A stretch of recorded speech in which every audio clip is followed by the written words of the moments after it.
3 बज्यो 2 बज्यो होला।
अनि यो छुट्टी भएको बेला खसी काट्ने चलन छ, मासु खाने चलन छ, परम्परादेखि चलिआएको चलन हो गाइज। कुनै दिन भेस्ट पनि गरिन्छ। निकुञ्जदेखि सुरक्षाकर्मीहरू सबै आएर यहाँ रसिदहरू चेक गर्ने पनि गरिन्छ र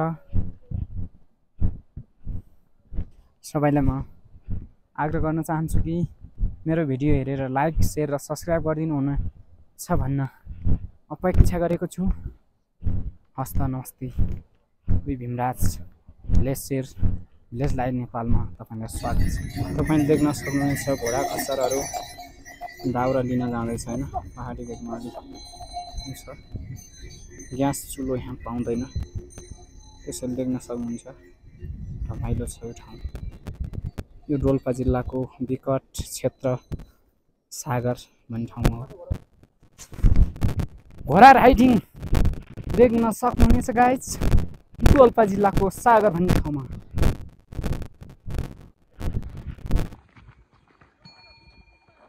आइज आइज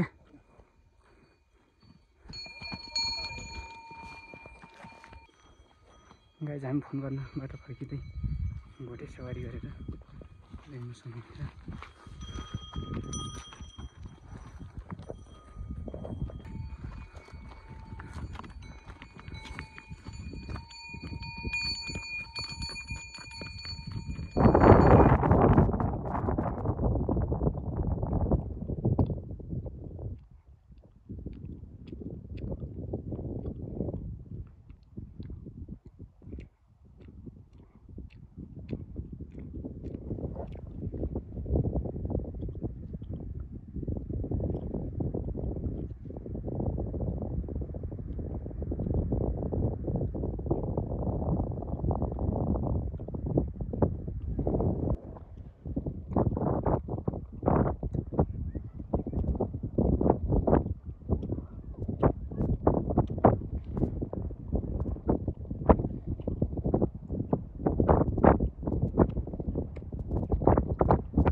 टाढैबाट ल्याउनु भयो कि टाढैबाट ल्याइयो। कहाँ आउने घर हजुरको? ढाका हो। ल हुन्छ। ओ पारी झ्यामझुम डाँडा फोन गर्न लाग्यो, बुढीलाई फोन गऱ्यो आयो।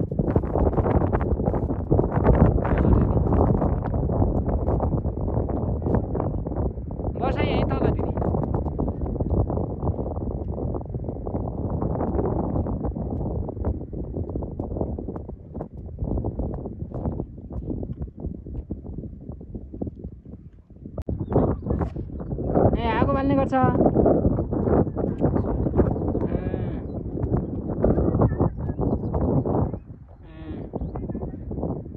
हजुरको घर कहाँ नि?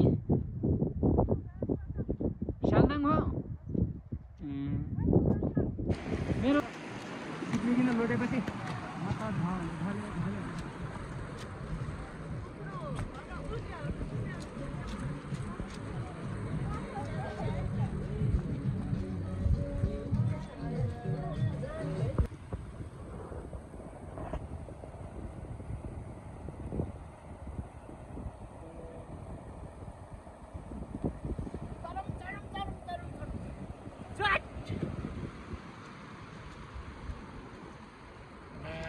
हेलो हेलो साथी हो, सन्ध्याकालीनको नमस्कार छ तपाईँहरूलाई।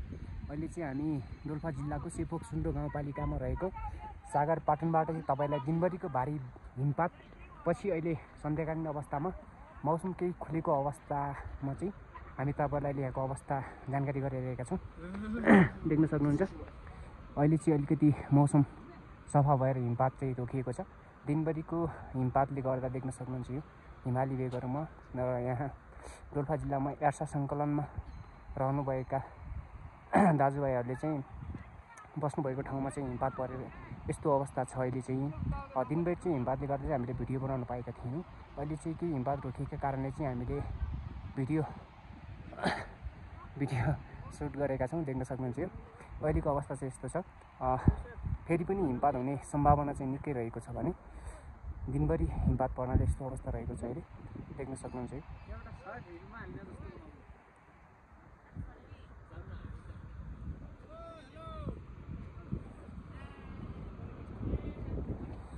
लो ब्याट्री भन्छ त यार, लो ब्याट्री भन्छ क्लोजमा हान्ने लो ब्याट्री क्लोज गर्नु।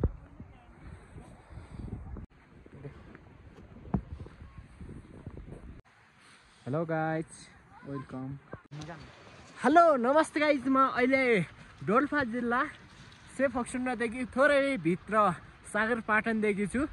सागरपाटनमा यार्सा टिम्न आएको टन्नै यहाँ मान्छेहरू छन्, हजारौँ सङ्ख्याहरू छन्, सयौँ पालहरू छन्।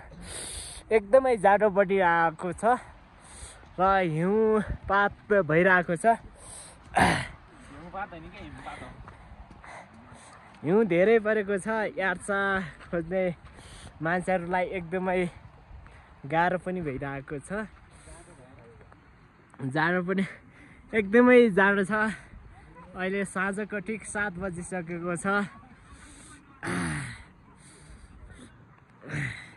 सिगान पनि अलिअलि झरिरहेको छ, चिसोले गर्दा होला। हाम्रो यता जयसाब हुनुहुन्छ, यता हाम्रो मित्र रमेश कुमार राउत हुनुहुन्छ। हामी सबै एउटा भ्लगको लागि आइरहेको छु।